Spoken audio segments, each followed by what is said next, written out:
You found Lucane, but he was dead. You imagine the fairy will be overcome with grief, but you need to return to her.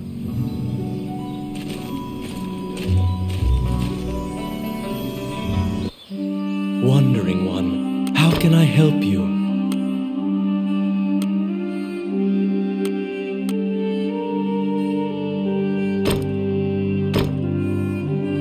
Allow this heart to beat again. Quench their thirst. Lead the wandering soul back. Reverse death. And awaken them.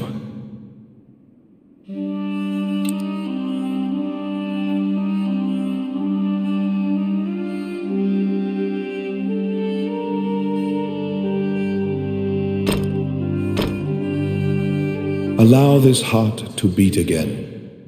Quench their thirst. Lead the wandering soul back.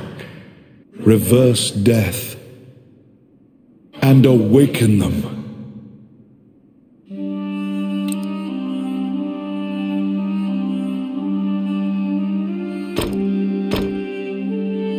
Allow this heart to beat again. Quench their thirst. Lead the wandering soul back. Reverse death. And awaken them.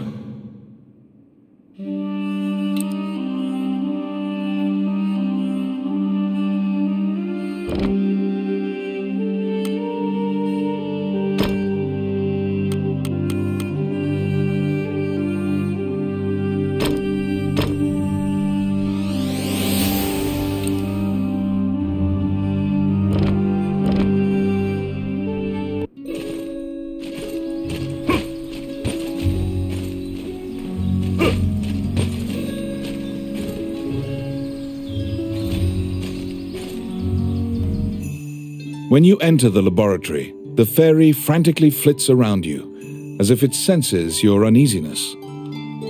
Upon seeing Lucane's bones, the fairy enters into a panic. She begins tugging at your arm to get you to leave the tower. The fairy is apparently attempting to lead you somewhere. You collect Lucane's bones and follow her.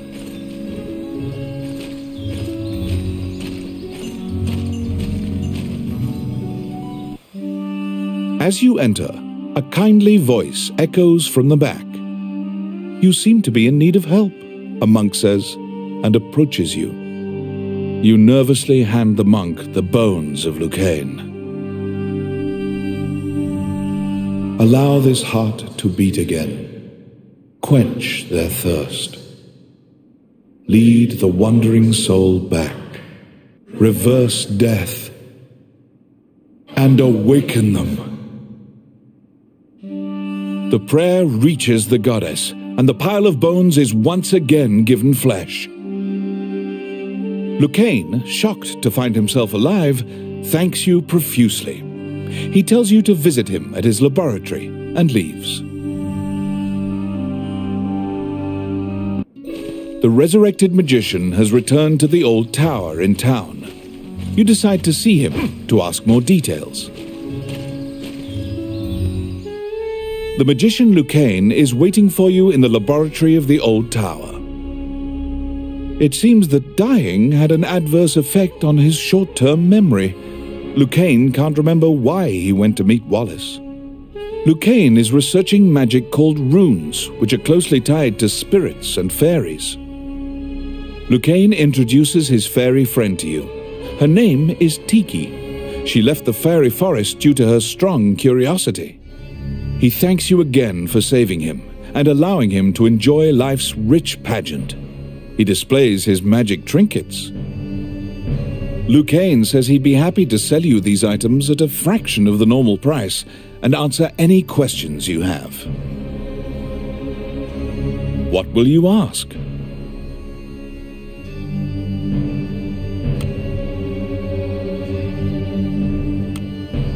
The magician Wallace was an old friend of Lucane's. He was known as a great magician. He sealed that group, or myopia of Cyclopes, in a labyrinth and saved the land. He also mentored young magicians in his tower. He was also the king's trusted advisor, and Lucane trails off. It seems that Lucane's memory has failed him again. Before you realize it, Tiki is following you around. She seems to have taken a liking to you. She will accompany you on your adventures henceforth. Fairies are known to be adept at finding hidden things.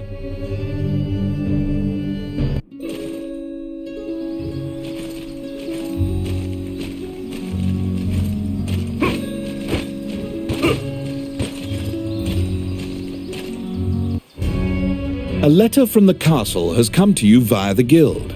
It simply says to report to the castle in all haste. You're back.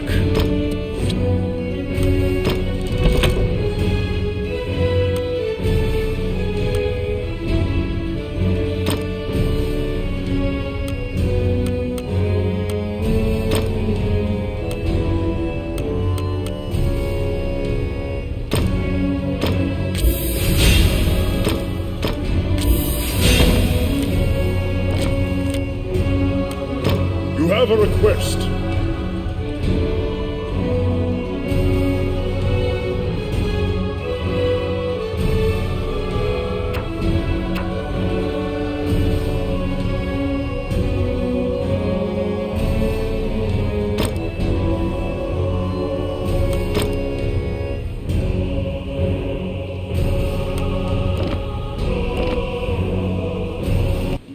You assume that...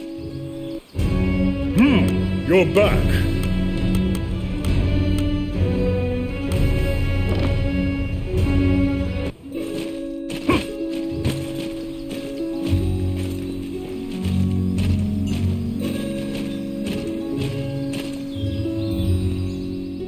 Count Dean is waiting for you at the throne room. It is he who sent the letter. After your previous encounter, you can only assume that he's up to something nefarious. You brace for combat. The guards have drawn their swords and are blocking the exit. Count Dean starts talking to you in a soft voice. He says that he has personally requested your assistance in performing a task for him. He wants you to scout Bilberin Fortress on the border. This underground fortress is a well-known structure. Originally built to defend against the Orc army, it now lies in Orc hands. Scout them and learn their invasion routes. It is a very dangerous mission, but refusal means that you will be at the mercy of Dean's guards. You accept. Per Count Dean's request, you agreed to infiltrate and surveil the subterranean fortress at the country's border.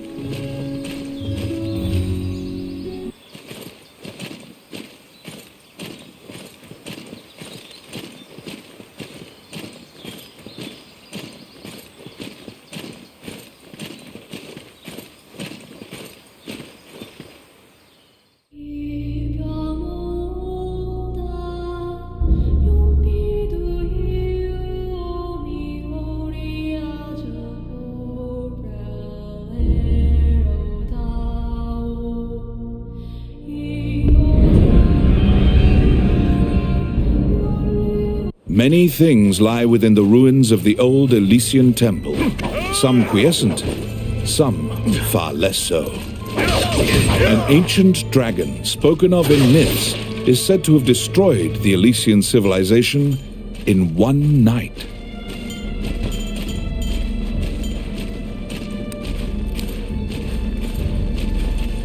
It's my turn. Done!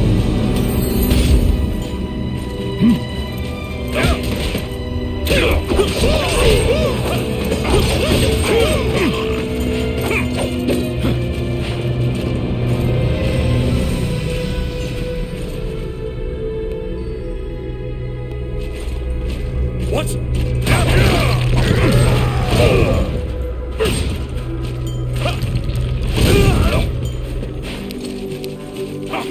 I got it. Simple. Outstanding. Filthy lucre. Let's see. Oh, yeah. The Orc army is apparently getting here via the waterway. Their cargo is various articles from ships that had been reported missing. I got it. Voila! It's my turn. Oh, yeah. Oh, I can do that.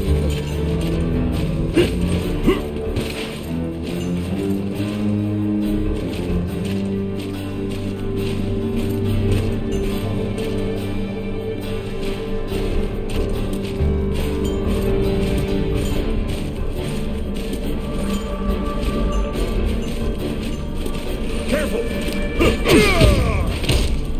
Let's see. Simple.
As you investigate the wall painting, you detect that the area behind the wall has been hollowed out.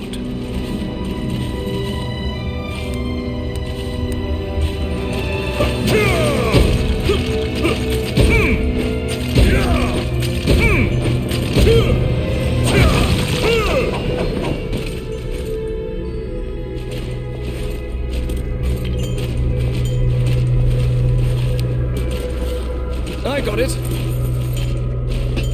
Done. What?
There seem to be more nests similar to this one spread throughout the area.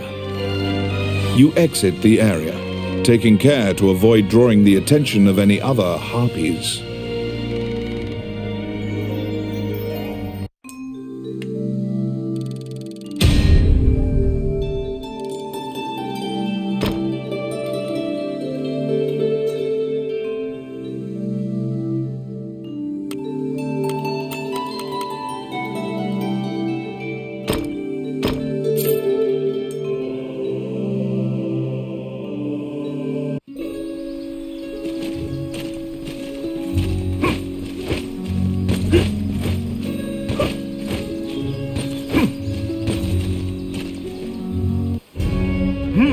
You're back.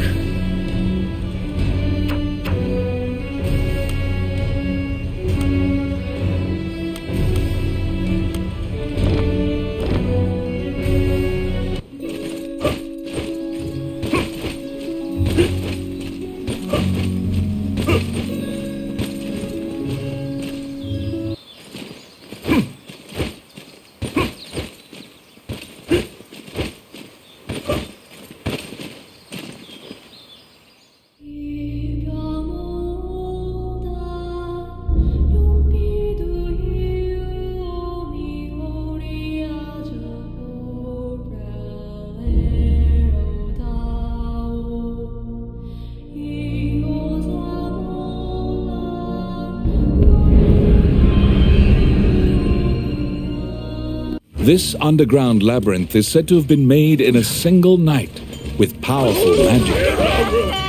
It is a dangerous place, replete with traps. It bars entry to all who would dare.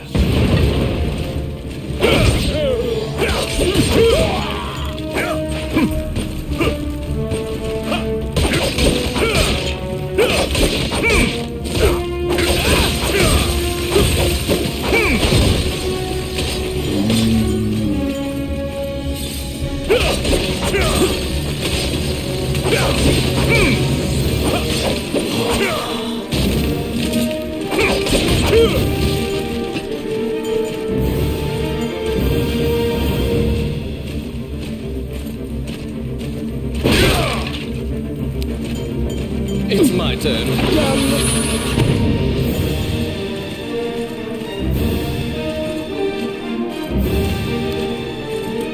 Let's see. Voila! The trap was sprung, and the door magically closed fast. Slime creatures are weak against fire. The torch on the wall could be used to great effect.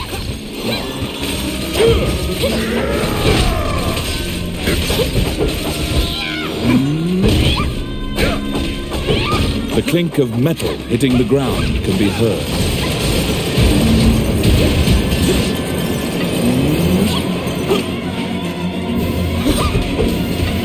You obtain a magic key to open the door.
Let's see.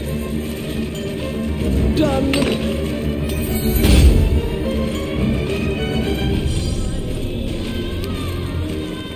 I got it. Simple.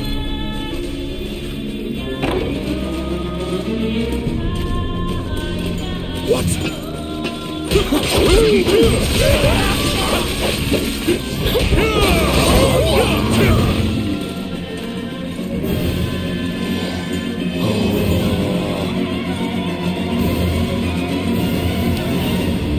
Outstanding. It's my turn. Voila!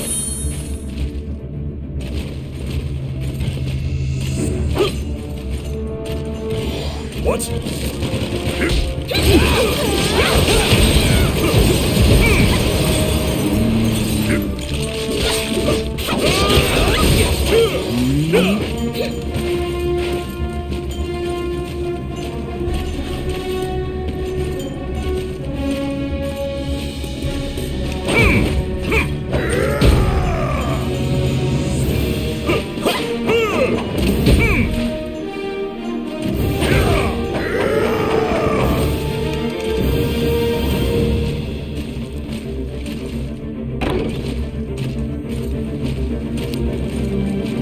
I got it.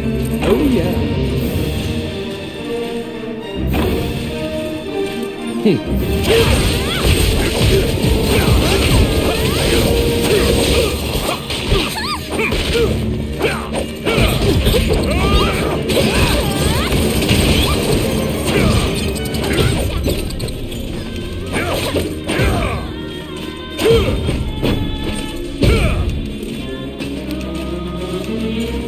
Yes. Voila!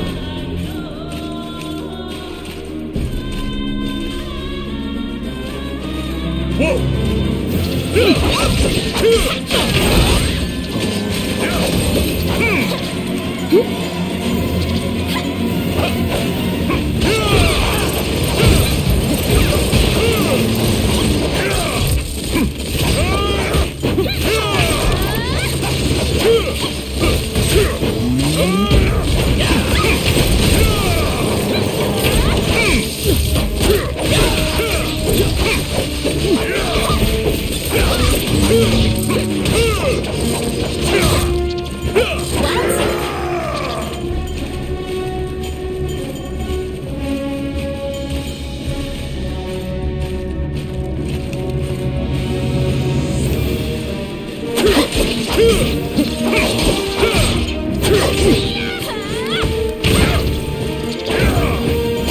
I got it.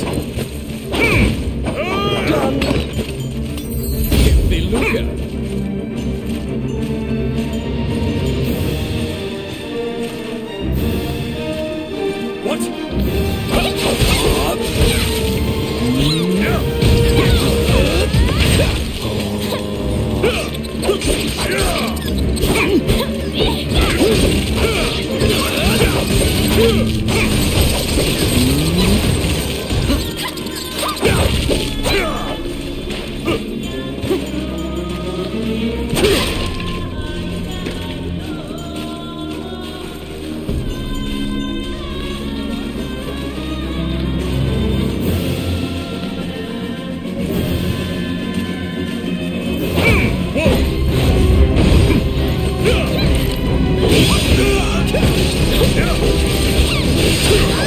The grubs are turning into cocoons.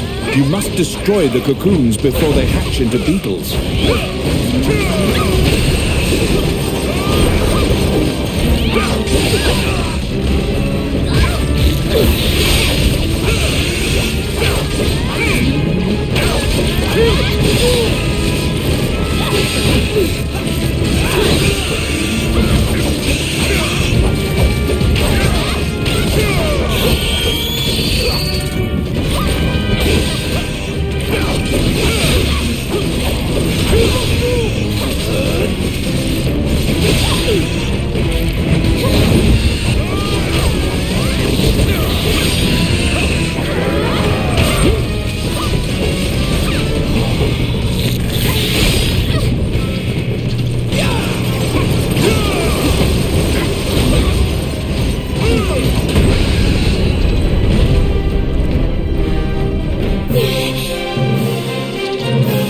You left the fungi-infested underground labyrinth.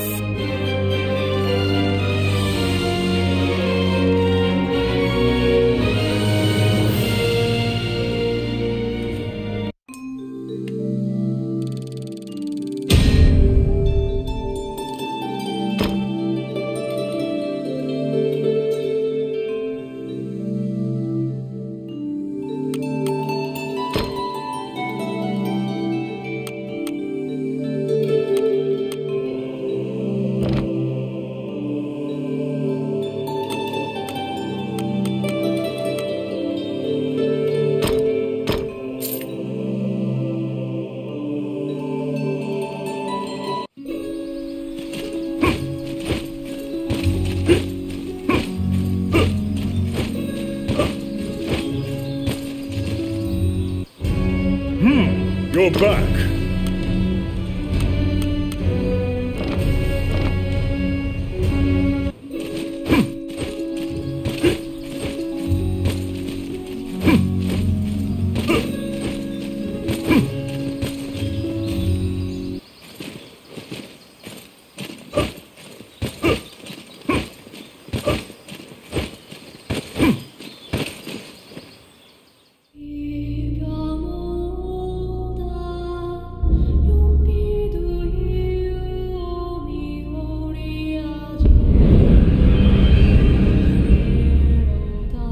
The Orc army presently controls Bilberon, the underground fortress built into the canyon. The King's army has been mounting a fierce offensive to try and reclaim the fortress.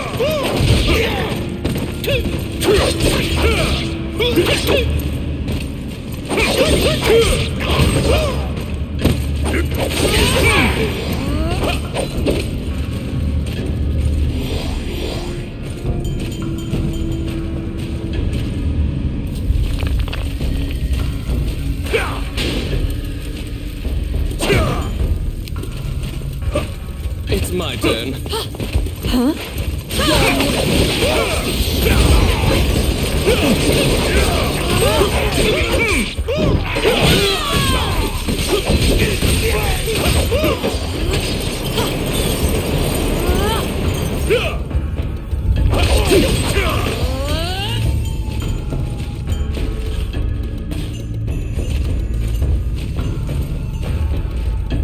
You step into the enemy kitchen.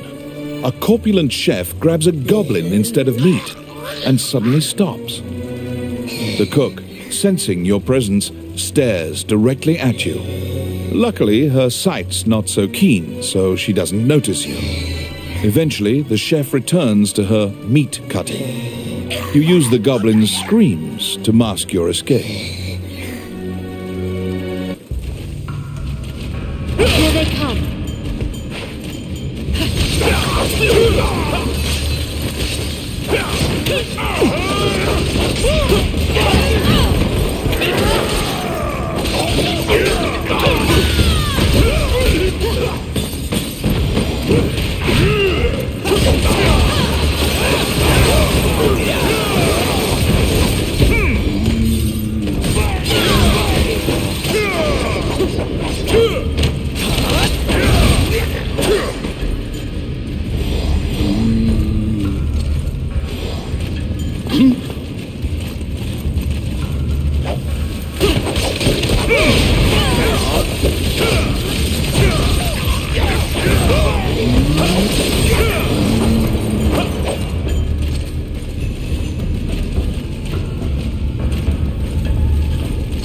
Outstanding.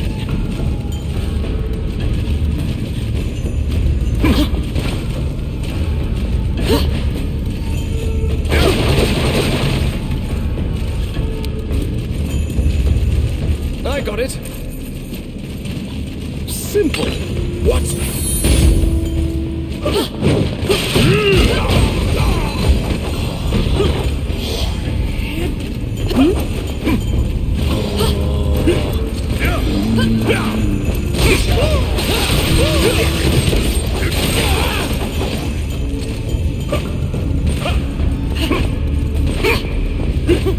How bothersome.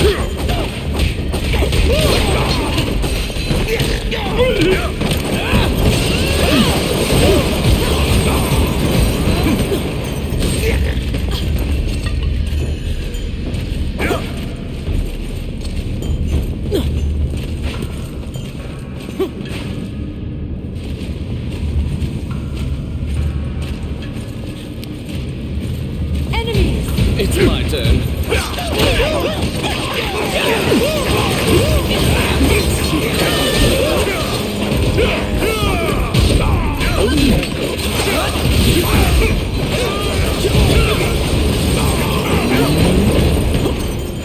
Filthy Luca.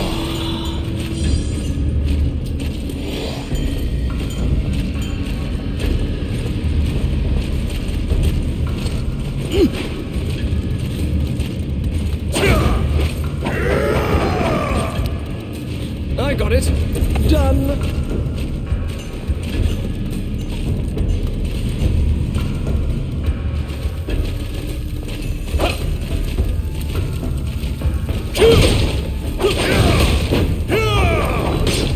They're coming.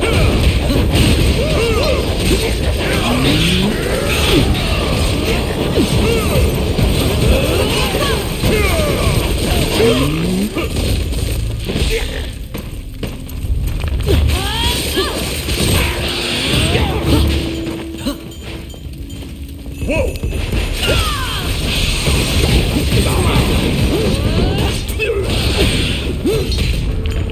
Oh yeah. Oh, I can do that. Outstanding.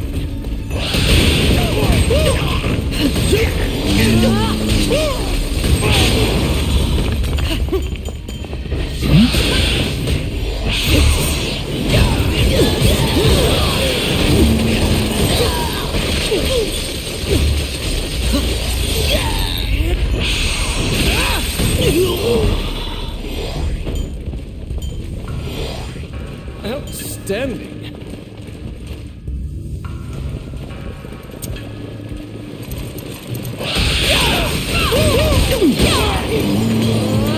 What?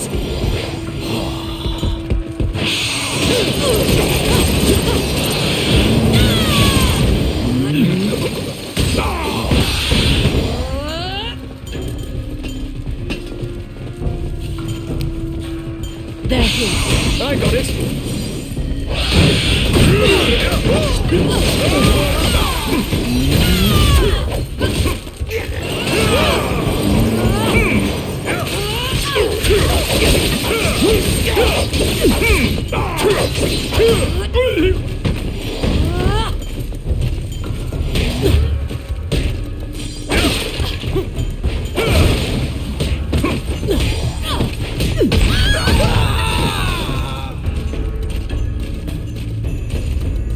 At the bottom of the stairs is an area connected to the sewers. This seems your most likely escape route.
After defeating the Minotaur, you move through the sewer's filth.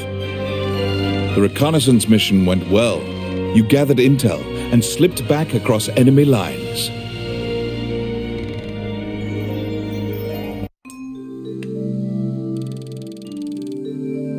Among the treasures you claimed is the great sword of the hero Javelin.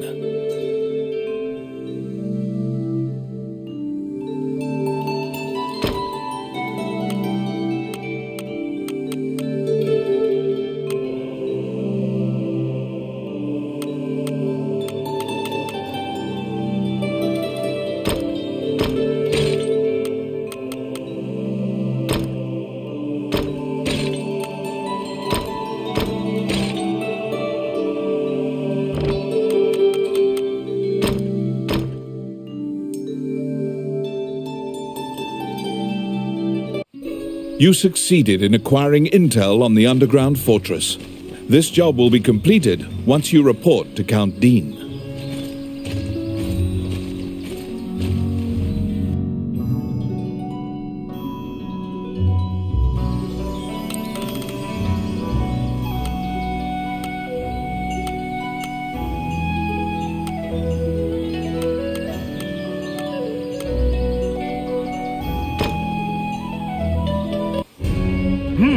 You're back.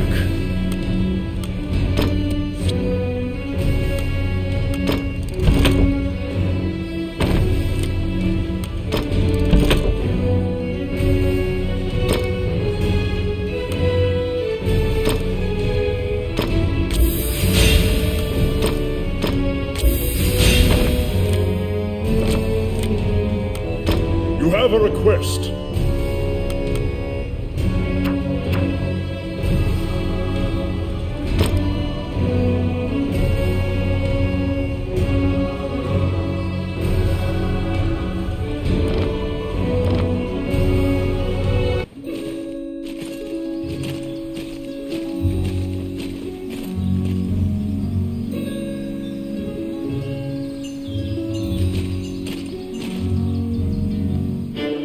You report everything you learned to Count Dean. Unfortunately, you also mention the hero's legendary sword. Naturally, he demands the great sword, but at least he's in a good mood now. He thought you'd just flee, but you didn't.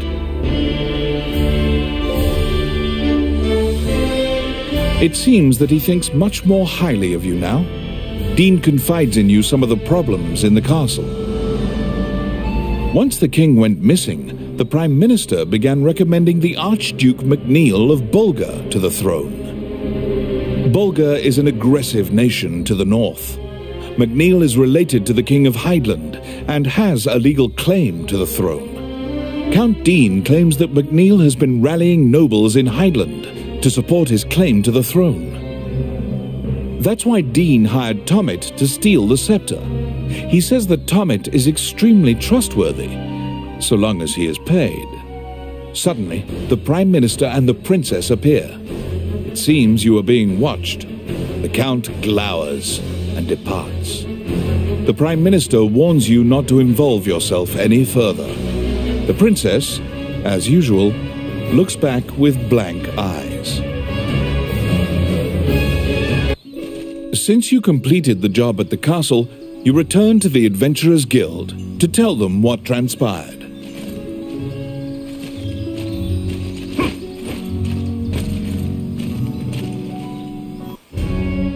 Roland also happens to be here to report on a job. However, Samuel is not here. Roland is waiting for him to return. Roland thinks that he just missed him and asks you to track down the Guildmaster and bring him back.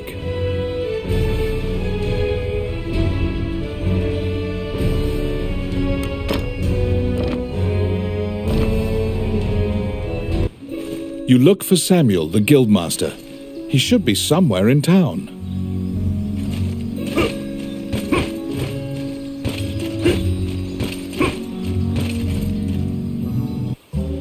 Welcome to my shop. What would you like?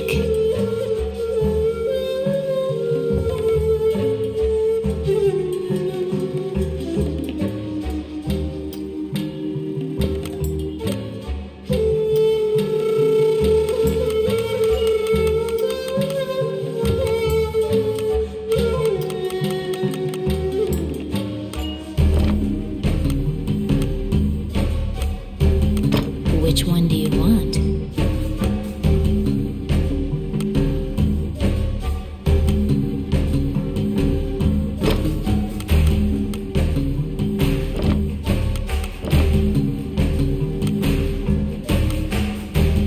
What would you like?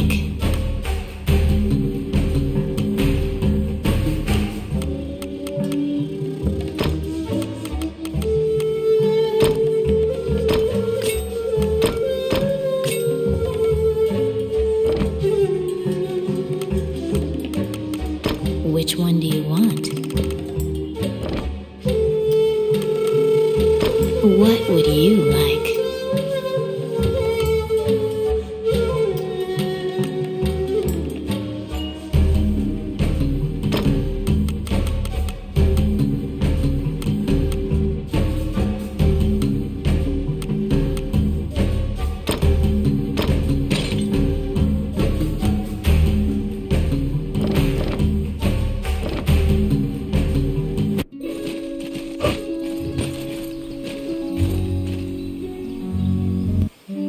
Wandering one. A giant man in armor finishes his prayers and turns around. His pensive expression quickly turns fierce as he sees you.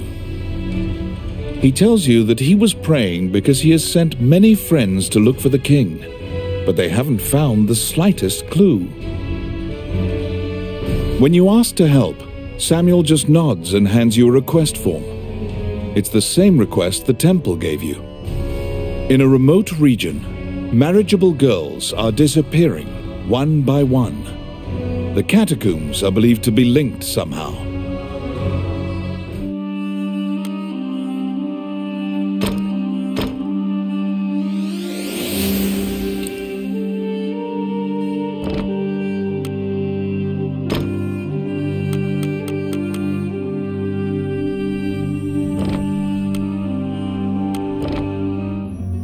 As you leave the temple, a ragged old man slumped in the road calls out to you in a gravelly voice.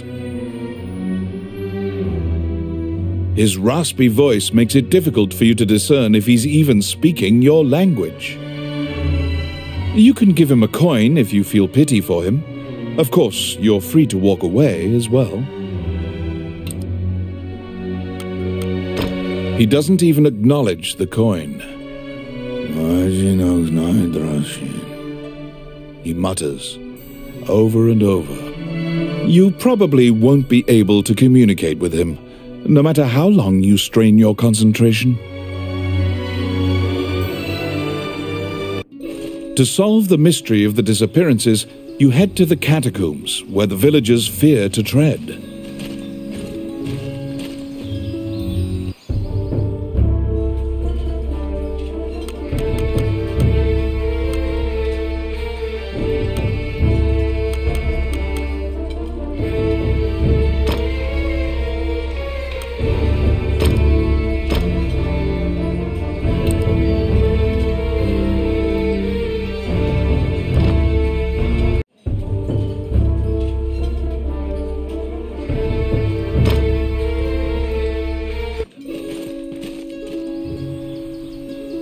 To solve the mystery of the disappearances, you head to the catacombs, where the villagers fear to tread.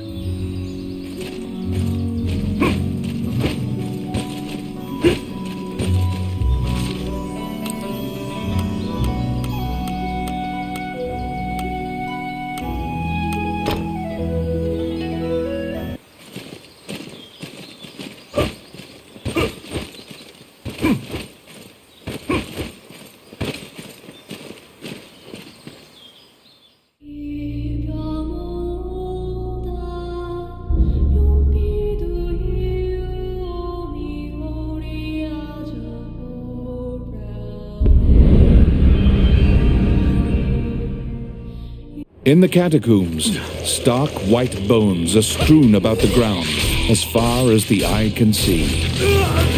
The sheer number of the deceased is the only indication left of this area's former prosperity.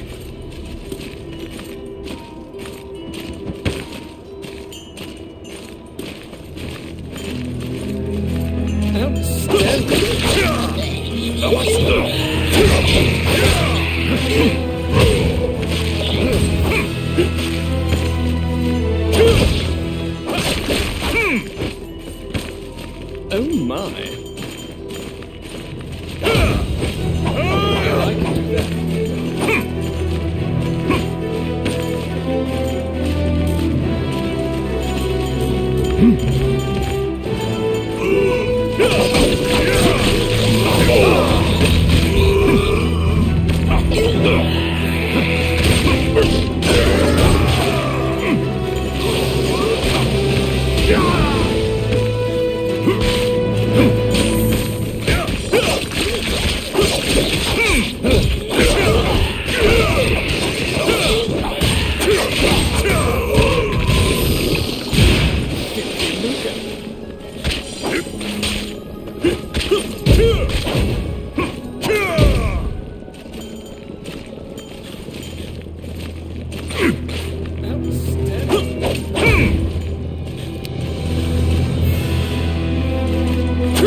A strange knight stumbles out of the darkness towards you.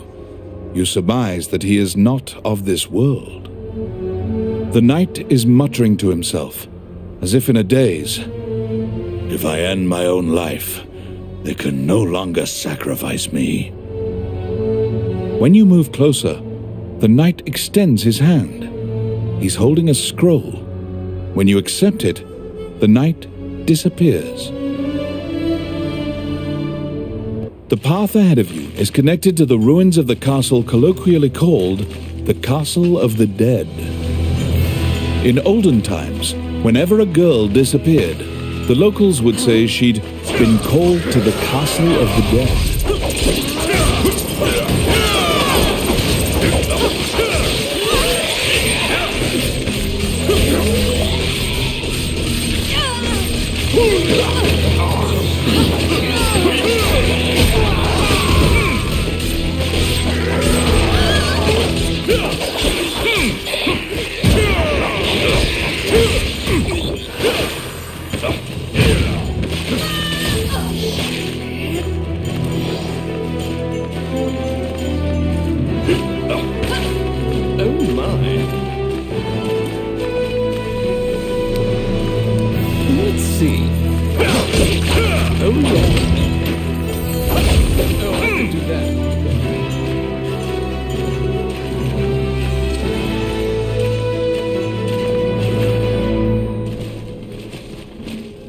Because ghosts are incorporeal, they are completely immune to physical attacks. Their weakness is light. Torchlight will drive them off.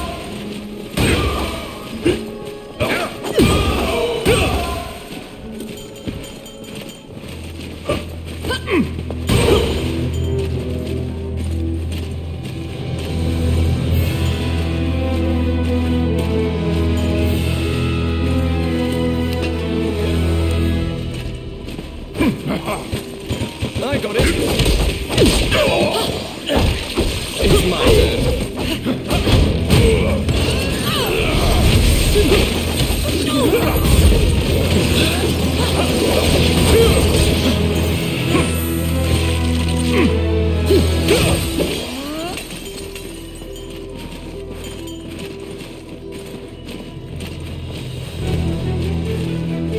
Outstanding. I got it. Oh, yeah.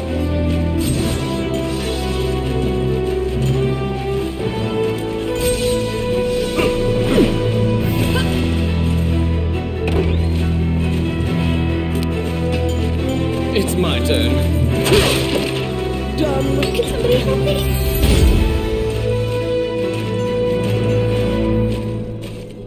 Help? Anybody? You saved a village girl. You must protect her now.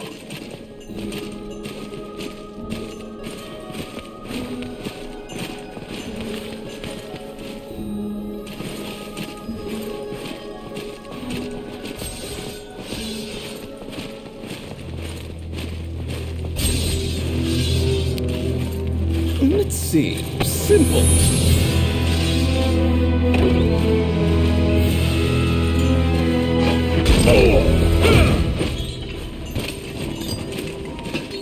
Help me! You saved a village girl. You must protect her now.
filthy lucre.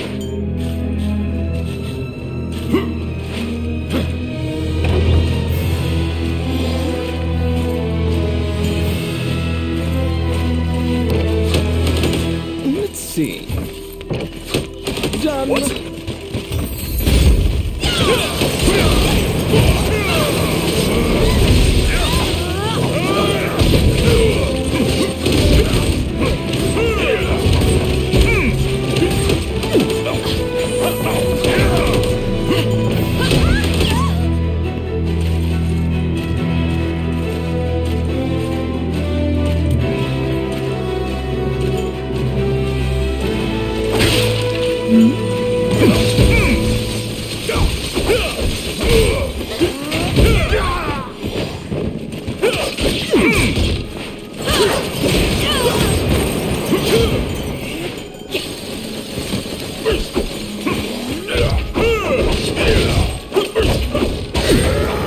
It's my turn.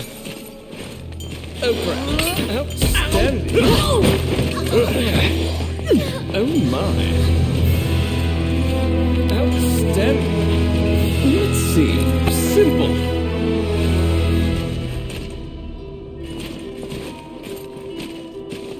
The vampire smirks and flies away. You saved a village girl. You must protect her now. Thank you.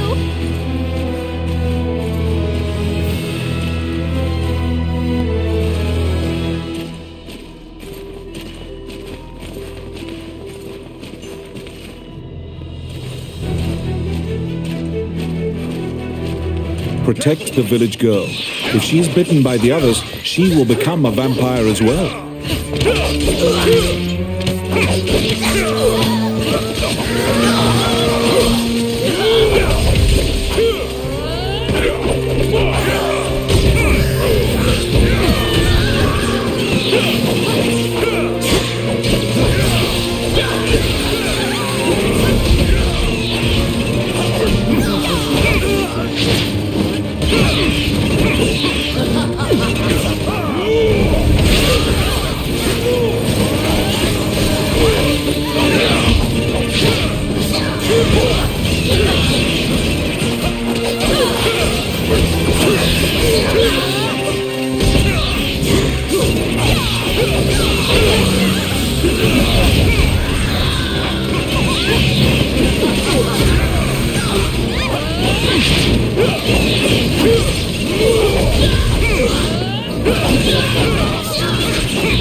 The kidnapped girls had been turned. They are now vampires, attacking other people. You utter a silent prayer, hoping that you have slain the last vampire, and leave the ruins.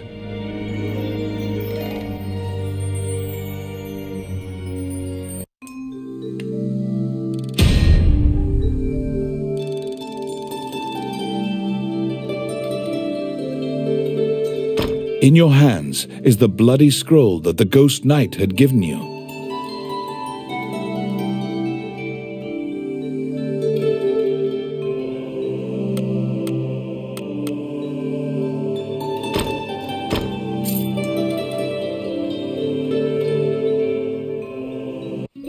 You have unraveled the mystery of the village girls' disappearances.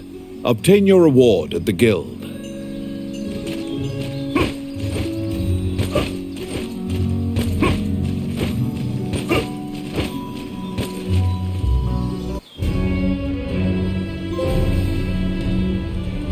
You are curious about the bloody scroll. You show Samuel the scroll and tell him what you saw in the catacombs. After examining the scroll, the signature and other details indicate that it is a letter from the king to the princess. It is a report telling her that he had obtained the dragon's crown. You wonder if this letter is true. You can't deny that the ghost was clad in mail that was eerily similar to the king's armor, so perhaps this is true. The king's death will profoundly affect the kingdom and neighboring lands. Samuel orders you to report it to the castle. You're back. You have a request.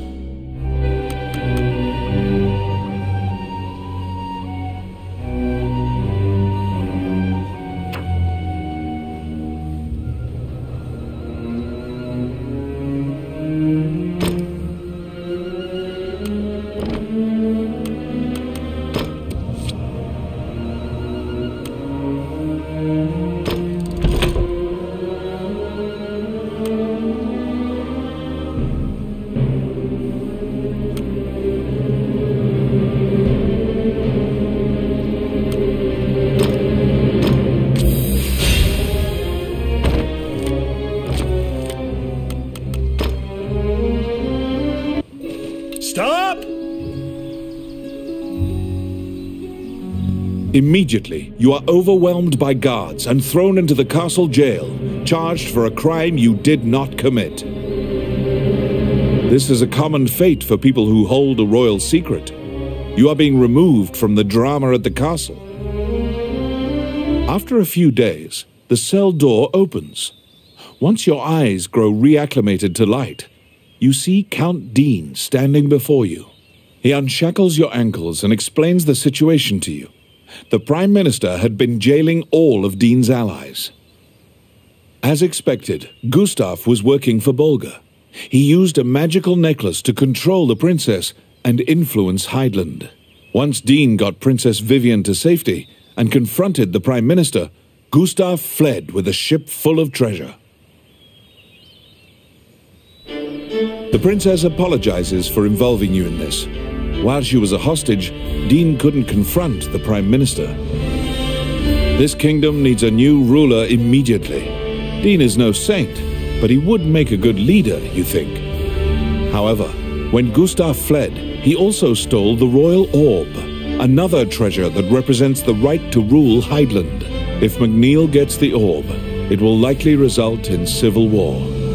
However, the orb does not appear to have reached Bolga. Princess Vivian asks for your help with this incident. You immediately agree and begin searching for the orb. Gustav's ship chose a pirate route, likely to elude captors. Perhaps his artifice was his undoing. You should investigate. To get the orb back, you travel to Ghost Ship Cove, a known pirate hideout.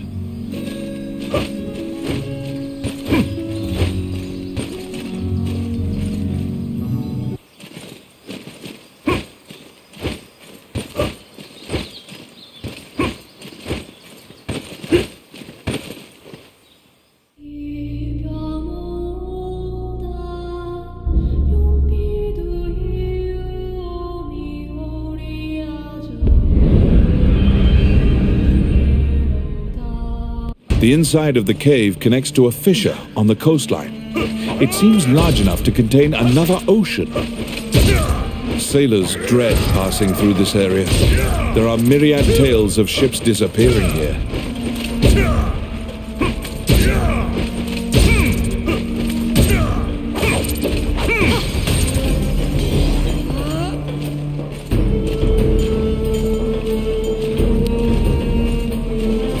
It's my turn.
beautiful voice in the sea calls out to you.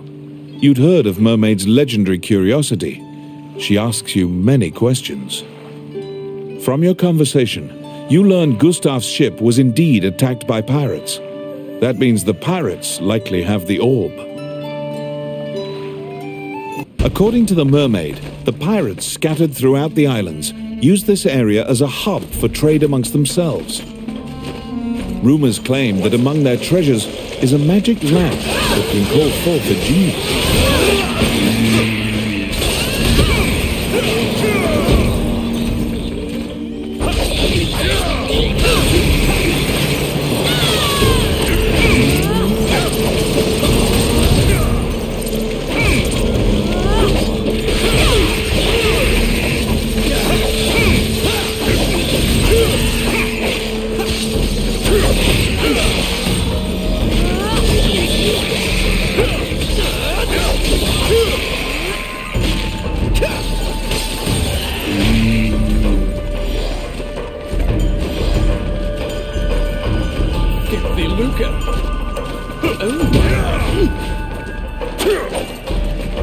Oh, I can do that.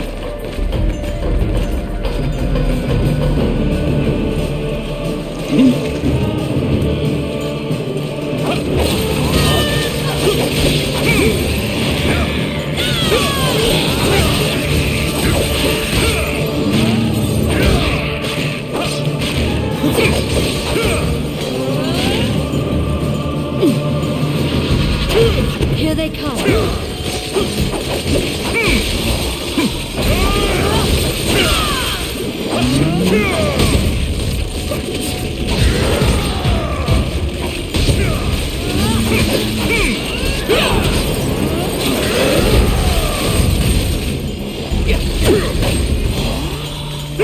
Outstanding.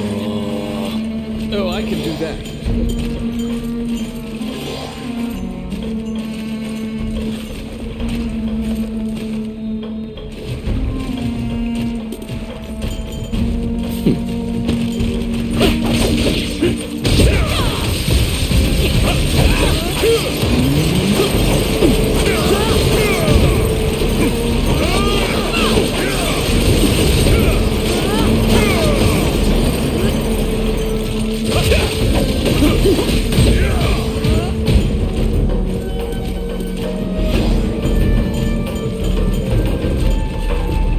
Filthy Luca. Outstanding. Oh my. Oh yes. Simple. They were being duplicitous. It was all a ruse. The pirates were spying on you the entire time.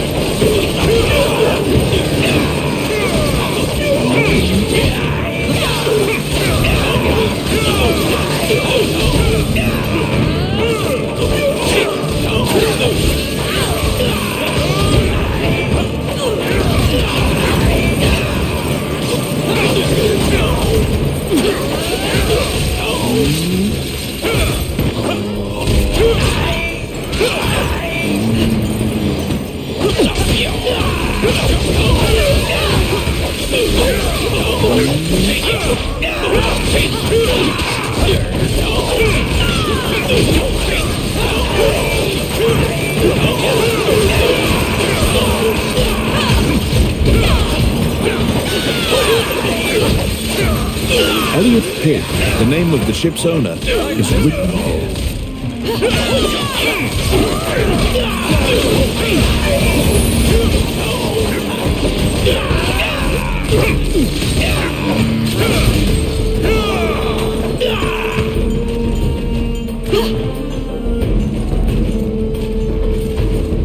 Filthy Luca.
Oh my.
Let's see. Voila!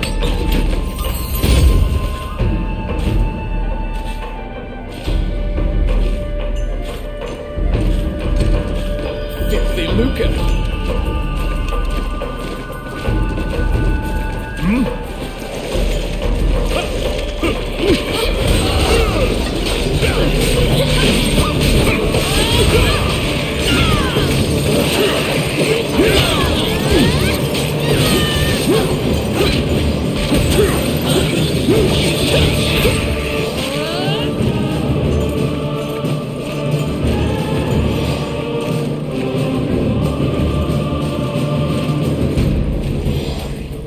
You've waltzed right into the pirates' den. They're coming to attack you.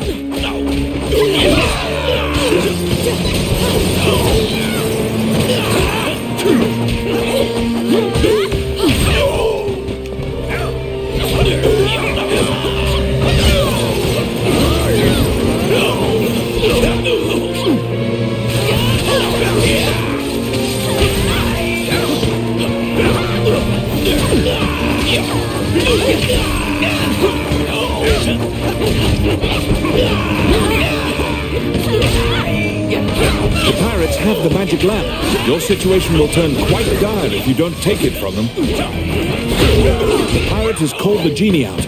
Quick, get the lamp out of the pirate's hands.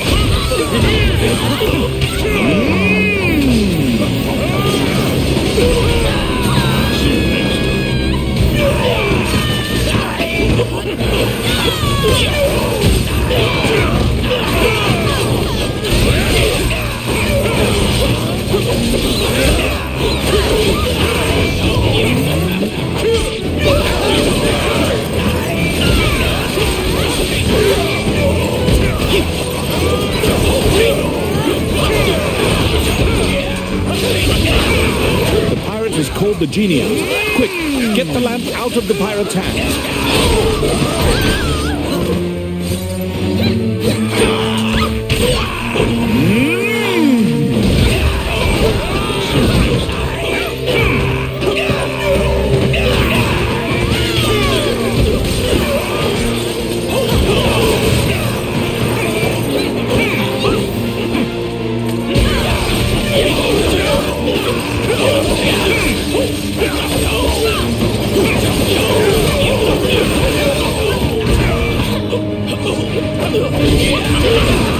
You have summoned forth the genie. Don't let them take the lamp.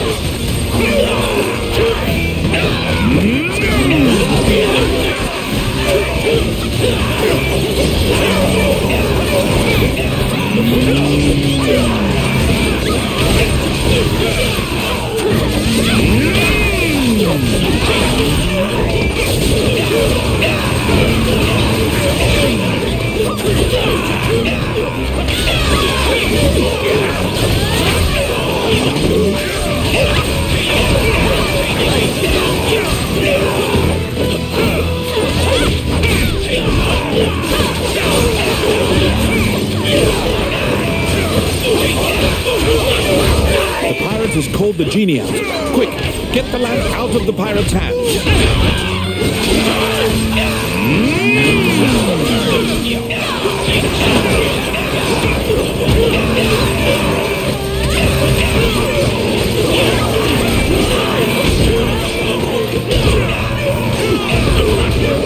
The pirate has called the genie out.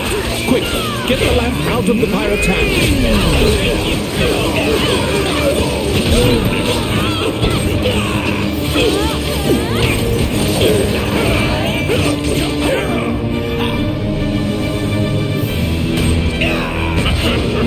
You have summoned forth the genie. Don't let them take the lamp.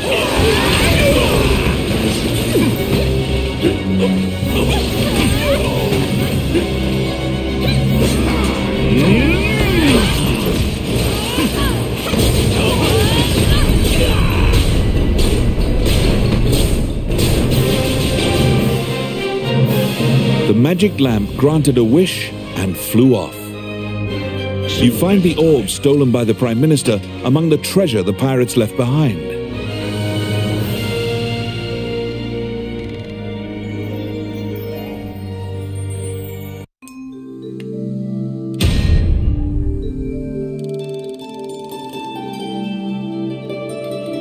You reclaim the stolen royal orb.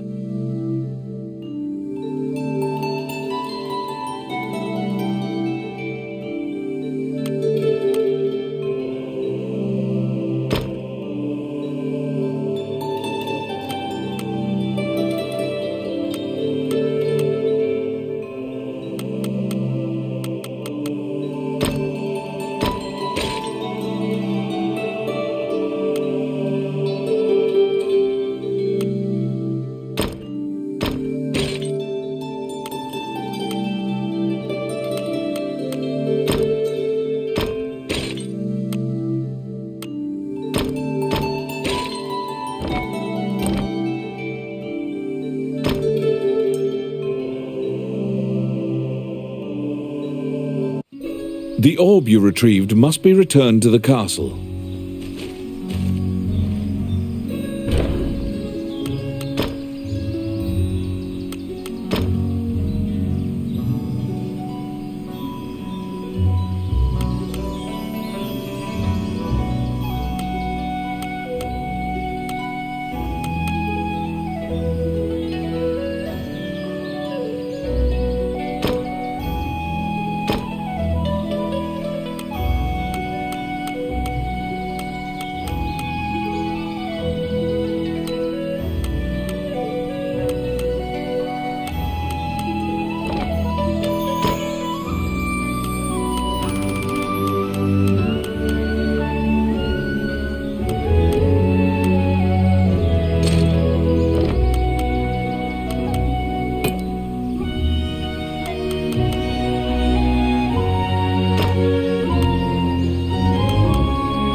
The princess and count can't contain their surprise. They'd already resigned themselves to the worst possible outcome. You've won a great deal of favor from the royal family. The princess smiles upon you, and Dean trusts you implicitly.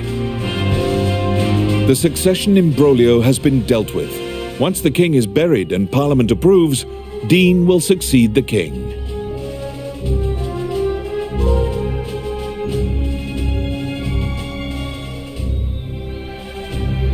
Still, the future king wears a somber expression. He knows Highland still faces many difficult challenges. The Shinyak Orc tribe is pushing in from the east, and more tribes are joining their ranks.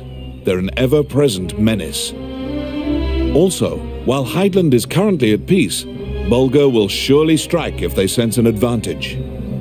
Worse still, the evil enchanters of the Mornion religion have cast their lot with the Bulgan threat. You are beginning to grasp why the last king of Highland risked his life to find the dragon's crown. I need it, Dean mumbles quietly. After completing a large task, you return to a normal routine, fulfilling requests on behalf of the Adventurers Guild.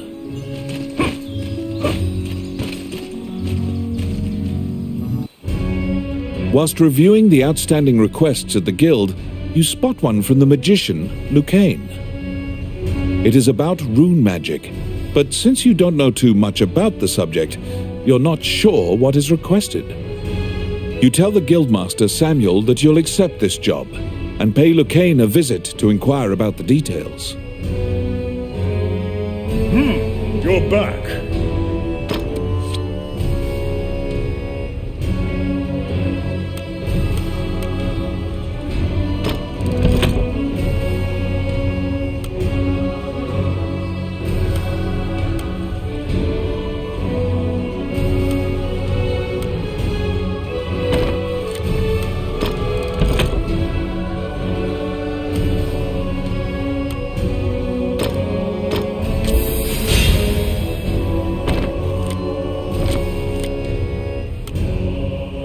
You have a request.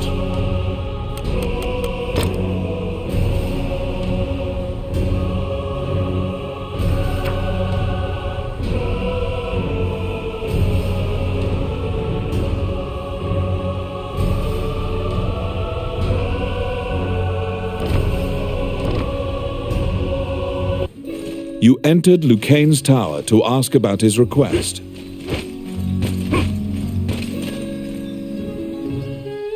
When you tell him that you have taken on his request, he immediately starts filling you in on the details. Certain Elysian ruins are highly regarded as a sacred area by monks. Unfortunately, monsters are desecrating these ruins. Monks were dispatched to purify the area, but the golems that used to protect the ruins have turned on the monks. Golems are controlled with rune magic. They asked Lucane to craft new golems with runes to pit against the old golems. So Lucane requested that someone go in his stead and use rune magic to craft golems. Do you comprehend how runes work?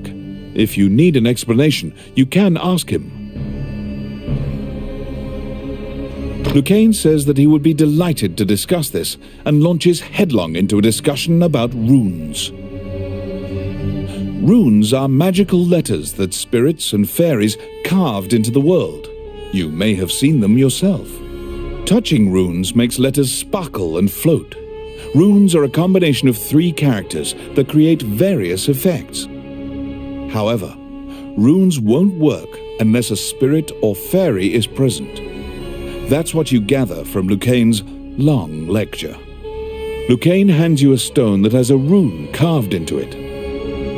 Activate the 2 runes on the statue, then add the stone's rune to cast the 3-letter spell that animates it. You press forward and begin looking for runes. Oh, how can I help you? Which one?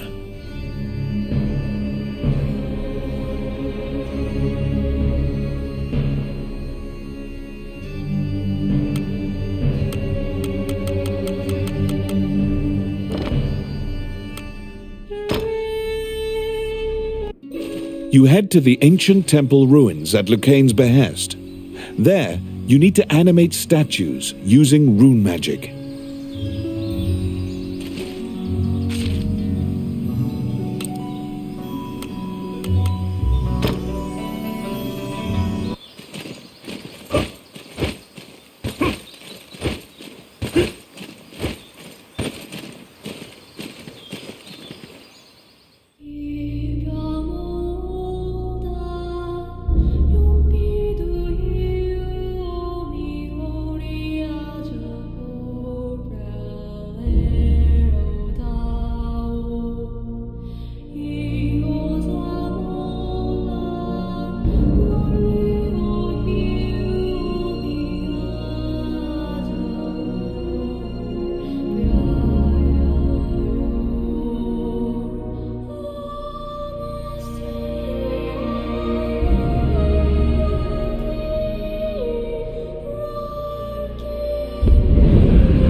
Many things lie within the ruins of the old Elysian temple, some quiescent, some far less so.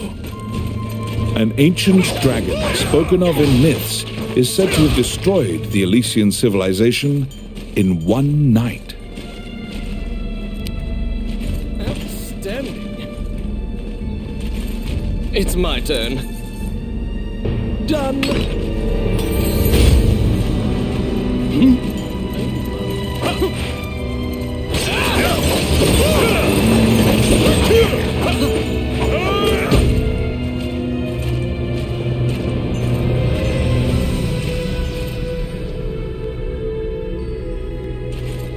Careful!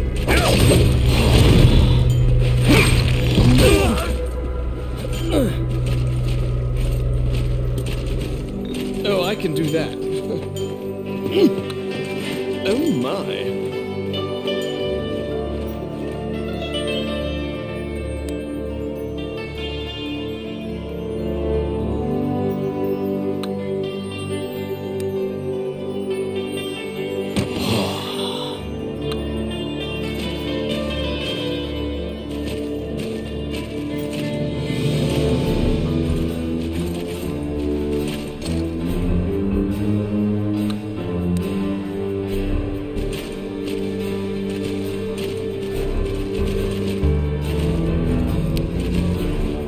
Oh, yes. Simple.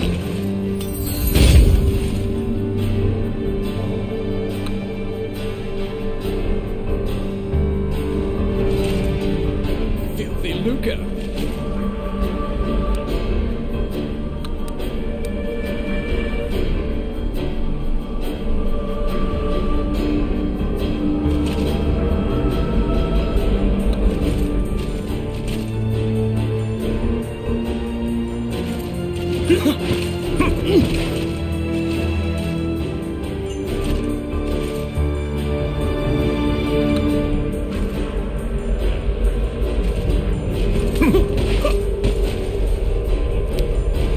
I got it.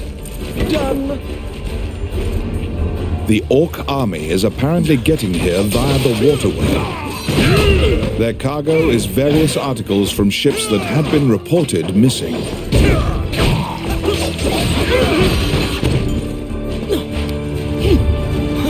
Yes. Oh, yeah. Oh, I can do that. I got it. Simple.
As you investigate the wall painting, you detect that the area behind the wall has been hollowed out.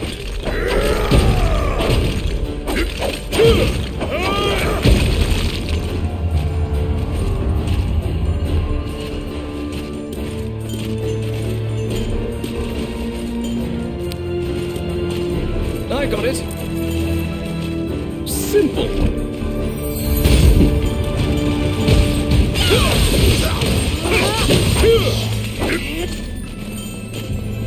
Oh my.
There seem to be more nests similar to this one spread throughout the area.